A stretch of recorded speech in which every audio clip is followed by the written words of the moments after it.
Устранение последствий утечки нефтесодержащей жидкости на территории Ненецкого автономного округа и Коми выходят на завершающую стадию. Напомним, утечка была обнаружена специалистами предприятия «Лукойл Коми» 11 мая во время вертолетного облета территории.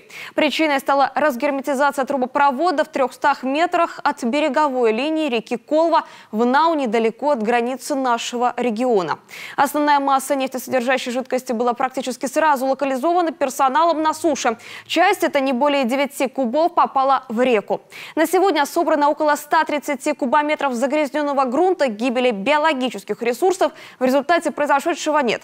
А накануне в Усинский район еще раз вылетел глава Коми Владимир Уйба. Он облетел район мутного материка на вертолете, а после тщательно изучил ситуацию из земли. Любовь Лапина подробнее.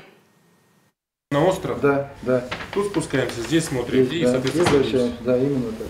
Оперативный штаб, глава республики, генеральный директор «Лукойл Коми», мэр Усинска и руководитель Главного управления МЧС по Коми намечают план действий.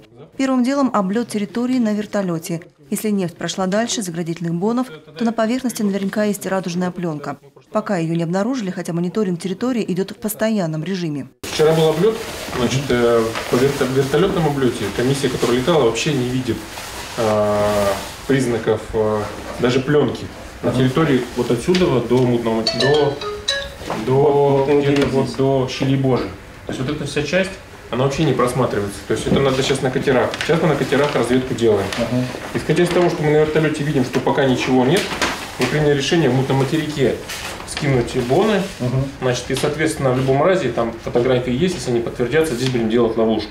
От слов к делу облет подтверждает, сверху никаких следов нефтесодержащей жидкости. Впрочем, делать выводы рано. Прибыв в мутный материк, первым делом глава Коми встречается с местным населением. Комиссию встречают с плакатом «Мы за экологически чистую Печору». Глава свое согласие выражает прямо на месте, оставляя подпись под надписью.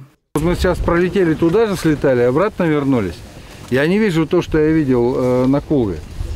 То есть я такого не вижу вообще. Разносит же, да. Ну поэтому я говорю, мне вот надо вот рукой, вот где ты собрал?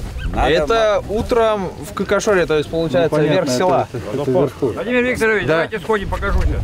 Пойдем. Давайте. Практически всем селом идут к месту. Здесь у берега, где обычно стоят лодки. И правду есть следы. Вот она.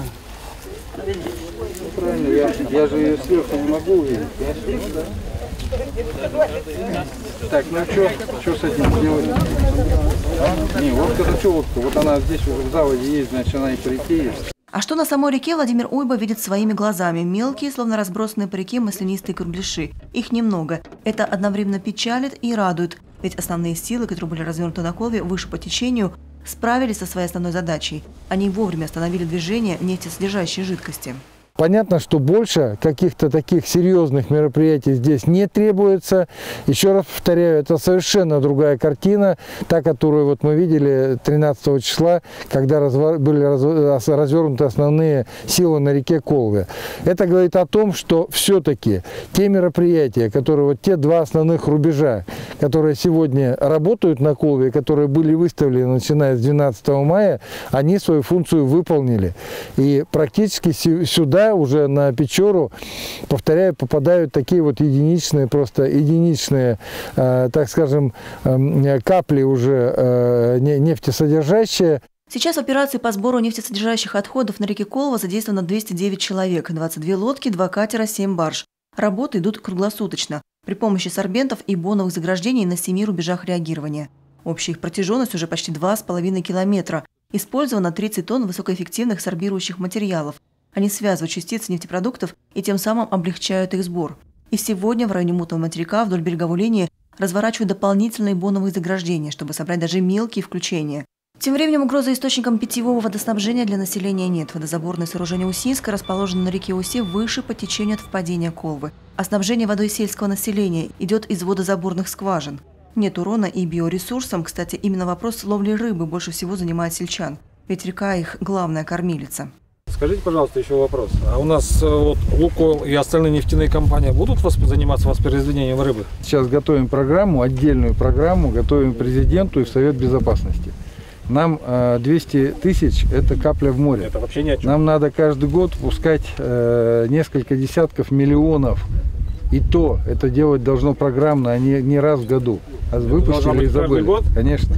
Поэтому для этой цели сейчас подготовили программу на президента с тем, чтобы...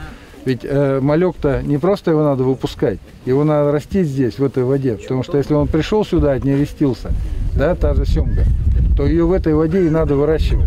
Отдельно власти обсудят и вопросы мониторинга трубы. Понятно, он должен вестись более тщательно, в идеале ежесуточно, будь то наблюдение с космоса или регулярные облеты. Любовь Лапина, Николай Богданов, телеканал Юрган.